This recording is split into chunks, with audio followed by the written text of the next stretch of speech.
जय Jagannath. Good evening to all of you students. इस video में हम लोग प्रीवियस ईयर क्वेश्चंस डिस्कशन करेंगे जो कि ह्यूमन रिप्रोडक्शन का होगा। पहले वीडियो में हम लोग 20 क्वेश्चंस को हम लोग डिस्कशन कर चुके हैं। अगर आप लोग नहीं देखे हैं तो मैं आपको लिंक प्रोवाइड कर दूंगा, आप जाके देख सकते हैं। ठीक है, इस वीडियो में जो कि पार्ट 2 है, इस वीडियो में हम लोग और कुछ क्वेश्चंस जो कि नीट एग्जाम में पहले आ चुके हैं उस क्वेश्चंस को हम लोग डिस्कशंस करेंगे। सो आज का पहला क्वेश्चन जो हमारा है वो 21 नंबर क्वेश्चन है। ओके, सो इस क्वेश्चन में आपको दिया गया है which of the following is not the function of placenta. Placenta के बारे में 4 पॉइंट्स आपको दिया गया है और कौन सा इसमें से प्लेसेंटा का फंक्शन नहीं है वो हमको डिसाइड करना होगा।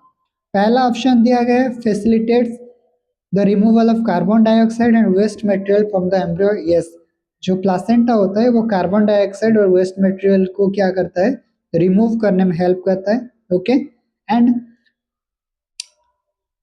सेकेंड ऑप्शन अगर हम लोग देखें secrets oxytocin during parturition. Oxytocin placenta कभी रिलीज नहीं करता है, ऑक्सीटोसिन हमेशा पिट्यूटरी ग्लैंड से रिलीज होता है। ऑप्शन सी को अगर हम लोग देखते हैं तो facilitates the supply of oxygen and nutrients to the embryo. Yes, जो न्यूट्रिएंट और जो ऑक्सीजन का जो सप्लाई होता है वो प्रोवाइड करता है कौन, प्लासेंटा प्रोवाइड करता है। और जो ईस्ट्रोजन का सिक्रेशन होता है वो भी प्लासेंटा करता है। मतलब जो ऑप्शन बी है ये इस क्वेश्चन का सही आंसर होगा, क्योंकि इसमें पूछा गया है not not the function of placenta. A C and D जो है वो प्लासेंटा का फंक्शन है, लेकिन बी ऑप्शन जो है वो प्लासेंटा का फंक्शन नहीं है। नेक्स्ट क्वेश्चन हम लोग देखते हैं, क्वेश्चन नंबर 22 जो कि नीट 2013 का क्वेश्चन है। Menstrual flow occurs due to the lack of dash. Menstrual flow occurs कब होता है, जब होता है तो कौन सा हार्मोन एब्सेंट होता है। जनरली अगर आप मेंस्ट्रुअल साइकिल देखोगे तो मेंस्ट्रुअल साइकिल में जो प्रोजेस्टेरोन हार्मोन होता है वो पहले फेज में बहुत डाउन रहता है, लेकिन आफ्टर ओव्यूलेशन इसका लेवल बहुत ही पिक इंक्रीज होता है। सो इसीलिए जो फर्स्ट जो टाइम होता है जो कि 1 से लेके 5th डे तक होता है इन मेंस्ट्रुअल साइकिल, तो उस टाइम प्रोजेस्टेरोन हार्मोन का लेवल बहुत ही कम होता है, तो इसीलिए मेंस्ट्रुअल साइकिल होता है या मेंस्ट्रुअल फ्लो होता है। ओके, तो इस क्वेश्चन का आंसर होगा ऑप्शन नंबर सी जो कि प्रोजेस्टेरोन। ओके, नेक्स्ट क्वेश्चन हम लोग देखेंगे, क्वेश्चन नंबर 23। इसको मैं थोड़ा सा जूम आउट कर देता हूँ, ये फिगर टाइप का क्वेश्चन है। इस फिगर में आपको दिया गया है this figure shows a section of human ovary, select the option which gives the correct identification of इधर ए एंड बी विदर फंक्शन। मतलब आपको पहले ये डायग्राम के बारे में पता होना चाहिए, इसमें ए और बी आपको पता होना चाहिए, उसके साथ साथ ए और बी का जो पर्टिकुलर फंक्शन है उसी फंक्शंस को हम लोग देखने की कोशिश करें। ठीक है, तो पहला ऑप्शन इधर आपको दिया गया है, ऑप्शन बी जो है, बी वाला जो है, तो बी दिया गया है कॉर्पस लूटियम, कॉर्पस लूटियम, और ये सीक्रेट करता है progesterone. Yes, it is right. ये अगर ऑप्शन बी को अगर आप देखोगे तो ये जो कॉर्पस लूटियम है ये सही है। कॉर्पस लूटियम कब बनता है, जब ग्राफियन फॉलिकल से सेकेंडरी oocyte रिलीज हो जाता है। सेकेंडरी oocyte रिलीज होने के बाद जो बाकी जो थीका एक्सटर्ना, थीका इंटरना और जो क्यूमुलस सेल्स होते हैं वो मिलके क्या बनाते हैं, कॉर्पस लूटियम बनाते हैं। और ये जो कॉर्पस लूटियम होता है ये प्रोजेस्टेरोन का सोर्स होता है जो कि प्रेगनेंसी को मेंटेन करने में हेल्प करता है। तो ये ऑप्शन सही है।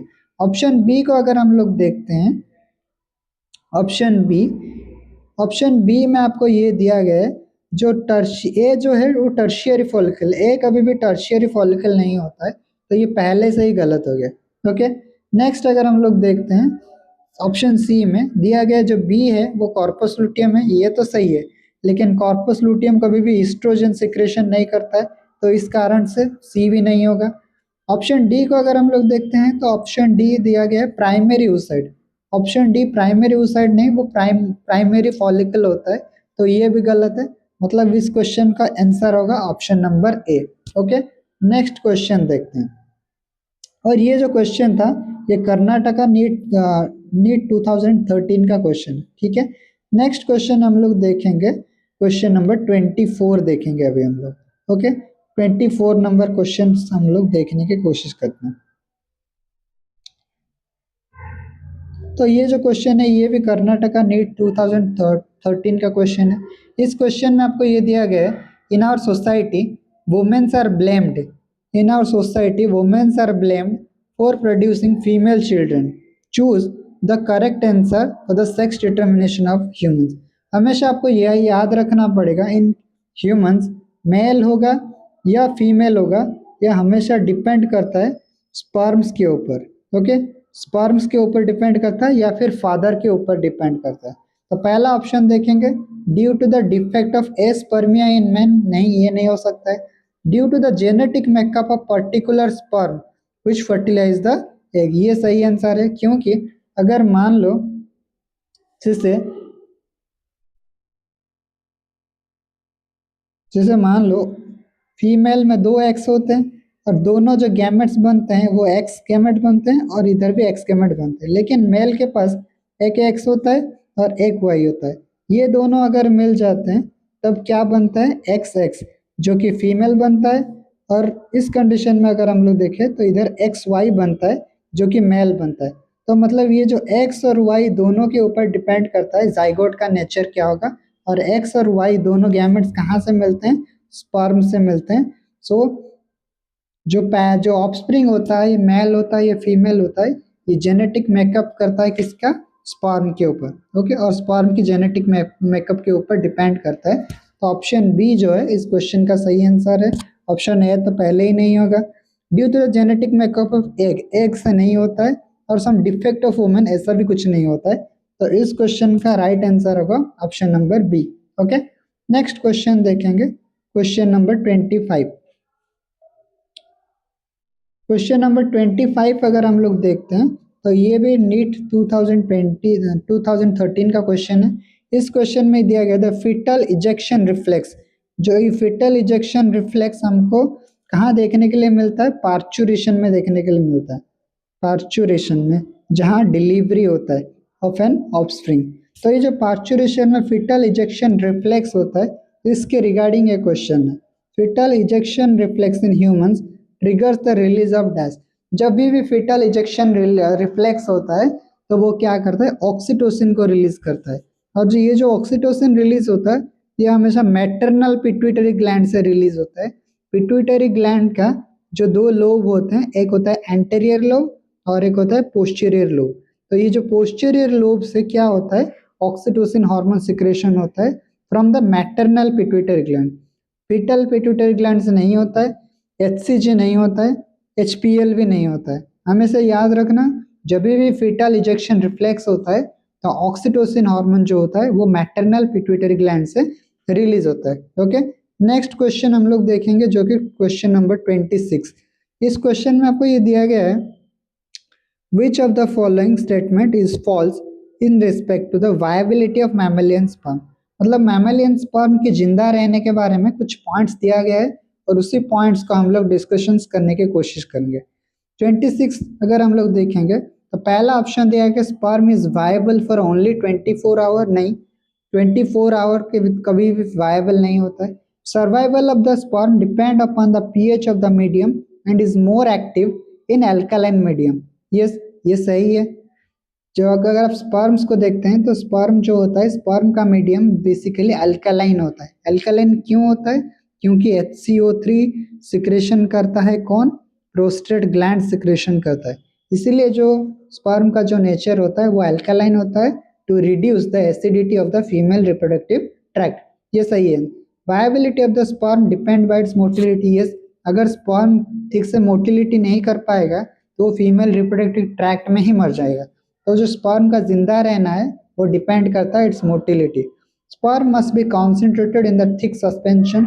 यस, ये भी सही आंसर है। सो इस क्वेश्चन का आंसर होगा ऑप्शन नंबर ए, क्योंकि स्पर्म जो होता है वो 24 आवर्स से लेके 48 आवर्स तक जिंदा रहता है। इधर ओनली 24 आवर्स दिया गया, मतलब इस क्वेश्चन का आंसर होगा option number A.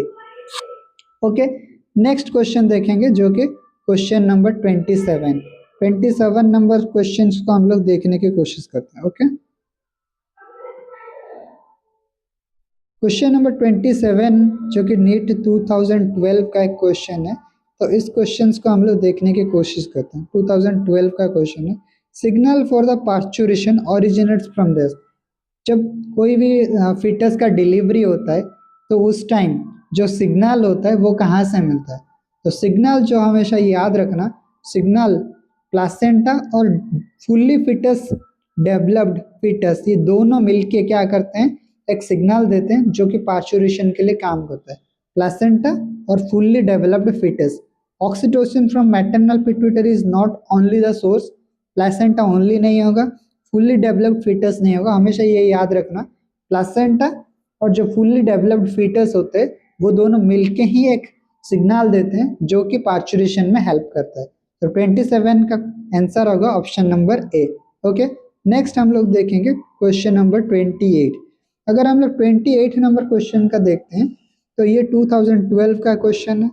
In a normal pregnant women the amount of gonadotropin activity was assessed, the result was expected as days. जब गोनाडोट्रोपिन या फिर GnRH हार्मोन का क्या होता है, एसेस होता है, तो उस कंडीशन में क्या होता है? उस कंडीशन में अगर हम लोग देखते हैं तो गोनाडोट्रोपिन हार्मोन जब एक्सेस करते हैं, मतलब जब प्रेग्नेंट वुमेन होता है तो प्रेग्नेंट वुमेन के टाइम तो GnRH का लेवल कम होता है, और GnRH का लेवल कम होता है मतलब FSH एंड LH ये जो दोनों हार्मोन का लेवल होता है वो कम ही रहता है। लेकिन पहला ऑप्शन में आपको दिया गया high level of FSH and LH, तो इसलिए ये गलत है। Next, high level of HCG stimulate the endometrial thickening, ये भी नहीं हो सकता है। क्यों नहीं हो सकता है?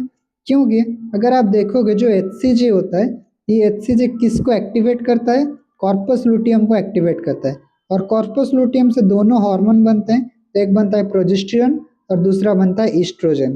तो इसको ऑप्शन बी में आपको ये दिया गया है, high level of circulating HCG stimulate the endometrial thickening. नहीं, एंडोमेट्रियल थिकनिंग को ये नहीं प्रमोट करता है।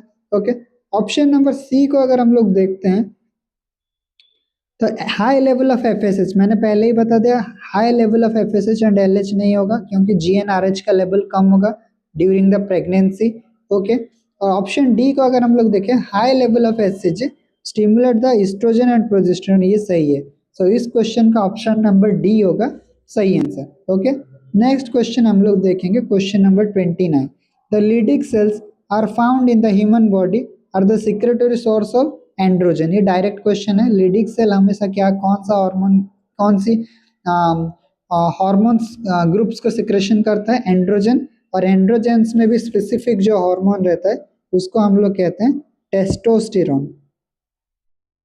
तो ये स्पेसिफिक ग्रुप ऑफ हार्मोन है जो कि क्या करता है, LH या लीडिंग सेल प्रोड्यूस करता है, जो कि स्पर्माटोजेनेसिस प्रोसेस को क्या करता है, इंक्रीज करता है। ओके, नेक्स्ट क्वेश्चन हम लोग देखेंगे क्वेश्चन नंबर 30 को हम लोग देखेंगे। और हम जितने भी क्वेश्चन ये कर रहे हैं ये सब के सब नीट में प्रीवियस ईयर के क्वेश्चन है जो कि MTG बुक से लिया गया है। आप सोर्स भी देख सकते हो और मैच भी कर सकते हो। ठीक है, सो ये क्वेश्चन जो है ये मैंस 2012 का क्वेश्चन है। इसमें आपको एक फिगर दिया गया है, इस फिगर में आपको इसके बारे में चूज करना हो। पहली बात तो ये जो फिगर है ये फिगर है ब्लास्टोसिस्ट का फिगर है, ब्लास्टोसिस्ट का फिगर है। और ब्लास्टोसिस्ट में दोनों लेयर होते हैं, ये जो बाहर वाला लेयर होता है इसको हम लोग कहते हैं ट्रोफोब्लास्ट, ट्रोफोब्लास्ट। और ये जो भीतर वाला इनर वाला लेयर होता है जिसको हम लोग शॉर्ट में कहते हैं ICM या इनर सेल मास कहते हैं। तो इसी फिगर के बारे में हमको दिया गया है और इसी फिगर को देख के हमको आंसर करना। ठीक है, तो अगर हम लोग 30 नंबर का जो क्वेश्चन देखेंगे, पहला ऑप्शन दिया गया ये तो लेट मोरूला का कभी भी नहीं होता है क्योंकि लेट मोरूला में एक कैविटी नहीं होता है। लेट मोरूला में कभी भी कैविटी नहीं है, लेकिन इधर एक कैविटी है और इस कैविटी को हम लोग कहते हैं ब्लास्टोसिल। लेकिन लेट मोरूला में कभी भी कैविटी नहीं है तो ऑप्शन ए तो नहीं होगा। ब्लास्टुला में भी कैविटी नहीं होता है, ब्लास्टोसिस्ट में कैविटी होता है। लेकिन अगर आप ध्यान से देखोगे और ये जो ब्लास्टोसिस्ट जो है वो यूटेरस में एंडोमेट्रियम में पाया जाता है, तो ये भी मतलब एंडोमेट्रियम में इम्प्लांटेशन होता है लेकिन ये ब्लास्टोसिस्ट में पाया जाता है। और ये 8 सेल मोरूला कभी भी नहीं होता है क्योंकि मोरूला का जो लेंथ होता है, सेल्स होते हैं वो 16 से लेकर 32 टाइप का होता है। तो ऑप्शन डी में नहीं होगा। सो इस क्वेश्चन का ऑप्शन सी जो है वो राइट आंसर होगा। ओके, 30 नंबर का आंसर होगा सी, जो ब्लास्टोसिस्ट जो कि कहाँ मिलता है, यूट्राइन वॉल में देखने के लिए मिलता है। Okay, next 31 number question. 31 number question menstrual cycle का है, जो कि मेंस 2012 का क्वेश्चन है। The secretory phase of the menstrual cycle is called as dash. आपको पता है जो मेंस्ट्रुअल साइकिल है उसमें 4 फेज होते हैं। एक होता है ब्लीडिंग फेज, दूसरा होता है फॉलिक्यूलर फेज, तीसरा होता है ओव्यूलेटरी फेज, और जो चौथा होता है उसको हम लोग को ल्यूटियल फेज कहते हैं, जो कि 15 डे से लेके 28 डे तक रहता है इन अ टिपिकल मेंस्ट्रुअल साइकिल। और ये जो ब्लीडिंग फेज है ये 1 से लेके 5th डे तक रहता है, और फॉलिकुलर फेज 5th से लेके 13 डे तक रहता है, और जो ओव्यूलेटरी फेज है वो 14th दिन में रहता है, और 15 से लेके 28 डेज को हम लोग क्या कहते हैं, ल्यूटियल फेज कहते हैं। सो इस क्वेश्चन का अगर हम लोग देखेंगे तो ये पूछा गया है the secretory phase in human menstrual cycle is called as this, जो कि हम लोग ल्यूटियल फेज कहते हैं, और ये रहता है कहाँ, अबाउट 13 डेज और 15 से लेके 28 डेज तक रहता है। ओके, सो इस क्वेश्चन का आंसर नंबर सी होगा, is the right answer. Okay, जिसको हम लोग कहते हैं luteal phase last for 13 days. Okay, next question हम लोग देखते हैं 32 नंबर क्वेश्चन को। 32 नंबर क्वेश्चन पूछा गया, if for some reason the vasa deferentia the human reproductive system is get blocked the gametes will not be transported from dash. अगर आपको पता हो, मैंने आपको ये बताया था, जो पहले होता है रेटिटेस्टिस होता है, रेटिटेस्टिस के बाद होता है वासा इफ्रेंशिया, और वासा इफ्रेंशिया के बाद आता है एपिडिडमिस, और एपिडिडमिस के बाद आता है वास डिफरेंस। तो ये जो सीक्वेंस है ये आपको याद रखना पड़ेगा। तो इस क्वेश्चन में आपको पूछा गया है अगर वासा इफ्रेंशिया ब्लॉक हो जाए, मतलब ये वाला जो जगह है अगर इधर ब्लॉक हो जाता है तो जो स्पर्म होता है वो रेटिटेस्टिस से आगे नहीं जा पाएगा, मतलब रेटिटेस्टिस से वास डिफरेंस की ओर नहीं जा पाएगा। सो इस क्वेश्चन का ऑप्शन देखते हैं, अगर टेस्टिस से एपिडिडमिस नहीं होता है, टेस्टिस से एपिडिडमिस, टेस्टिस से एपिडिडमिस, यस टेस्टिस से एपिडिडमिस हो सकता है, बट एपिडिडमिस से वास डिफरेंस नहीं होगा, क्योंकि जो वासा इफ्रेंशिया है वो एपिडिडमिस के पहले आता है। ओके, ओवरी से यूट्रस भी नहीं होगा और वेजाइना से यूट्रस भी नहीं होगा, तो मतलब इस क्वेश्चन का ऑप्शन होगा टेस्टिस या फिर रेटिटेस्टिस से लेके एपिडिडमिस, क्योंकि इनके बीच में आता है वासा इफ्रेंशिया, और ये अगर ब्लॉक हो जाता है तो रेटिटेस्टिस से स्पर्म एपिडिडमिस की ओर नहीं जा पाएगा। ओके, सो 32 नंबर क्वेश्चन का आंसर होगा ऑप्शन नंबर ए, जो कि टेस्टिस से लेके एपिडिडमिस। ओके, नेक्स्ट क्वेश्चन हम लोग देखें 33 नंबर क्वेश्चन। 33 नंबर जो क्वेश्चन है ये क्वेश्चन 2011 का क्वेश्चन है, और इस क्वेश्चन भी बहुत ही इंपॉर्टेंट क्वेश्चन है। इस क्वेश्चन में आपको दिया गया है the testis in the humans are situated in the abdominal cavity inside a pouch called a scrotum. The purpose is that अगर आप देखोगे तो कुछ इंडिविजुअल्स में या फिर ह्यूमंस में जो टेस्टिस होता है वो एक्स्ट्रा एब्डोमिनल टेस्टिस होता है, जो कि स्क्रोटम में पाया जाता है। तो उसका रीज़न क्या है? उसका रीज़न ये है, जब स्क्रोटम में टेस्टिस रहता है तो जो स्क्रोटम का जो टेम्परेचर रहता है वो नॉर्मल बॉडी टेम्परेचर से 2 से लेके 2.5 डिग्री सेंटीग्रेड टेम्परेचर कम होता है, और ये जो टेम्परेचर कम इसीलिए होता है ताकि स्पर्माटोजेनेसिस प्रोसेस बहुत अच्छे तरीके से ज़्यादा इंक्रीज तरीके से हो सके। तो इस क्वेश्चन का अगर हम लोग देखें तो ये पूछें जो टेस्टिस होता है वो क्यों स्क्रोटम में पाया जाता है। इसका पर्पस ये है to maintaining the scrotal temperature lower than the internal body temperature to increase the process of spermatogenesis. तो पहला ऑप्शन सही है, एस्केपिंग एनी पॉसिबल कंप्रेशन, तो ये तो सही है। Escaping any possible compression by the visceral organ, ऐसा कुछ नहीं होता है। Provide more space for the growth of epididymis, ऐसा भी कुछ नहीं होता है। Provide secondary sexual feature for exhibiting male sex, तो ये भी नहीं होता है। तो इसका एक रीजन होगा maintaining the scrotal temperature then lower than the internal body temperature to increase the process of spermatogenesis. Next question हम लोग देखेंगे 34 नंबर क्वेश्चन।